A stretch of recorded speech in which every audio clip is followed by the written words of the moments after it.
মুসলমান নামধারী তারা চিৎকার করে বলেছিল আমরা কি মুসলিম না, তারা ইসলামকে ধ্বংস করার জন্য মাঠে ময়দানের ওয়াজ মাহফিল থেকে শুরু করে আমার আলেমাকে তারা কারারুদ্ধ করেছে।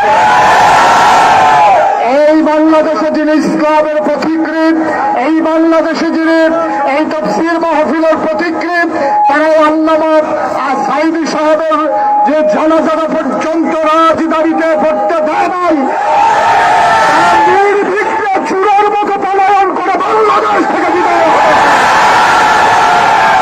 আমরা সকল স্বৈরাচারের ইতিহাস দেখেছি, আমরা সকল স্বৈরাচারের ইতিহাস জানি।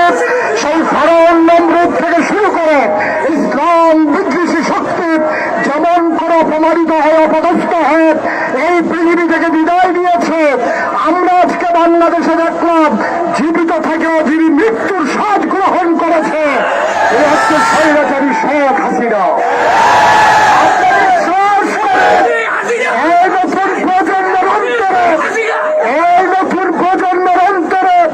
ইসলামী বিদ্বেষী দল তার প্রতি যে ঘৃণা তৈরি হয়েছে, সামনের দিকে 50 বছর এই দলের নাম নেওয়ার মতো লোক।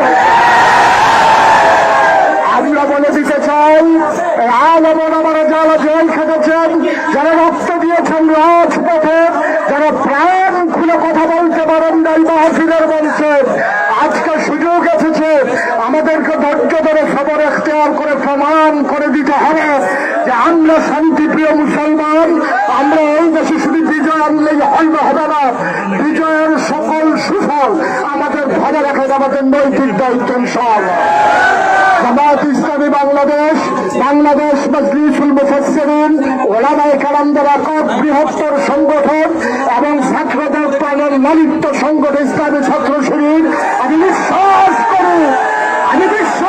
করি এই বাংলাদেশকে কাগজে পত্র নয়, প্রকৃত অর্থেই ইসলামিক সোনার বাংলা রূপান্তর করার জন্য আমার এই দৃঢ় ভূমিকা রাখবে ইনশাআল্লাহ। বাংলাদেশকে বিজয়ের সাক্ষীতে আবার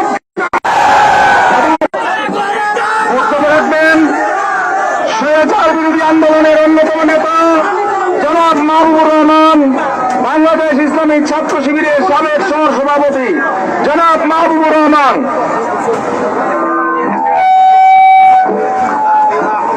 সম্মানিত ছাত্র জনতা, এই ছাত্ররা যে আন্দোলন করে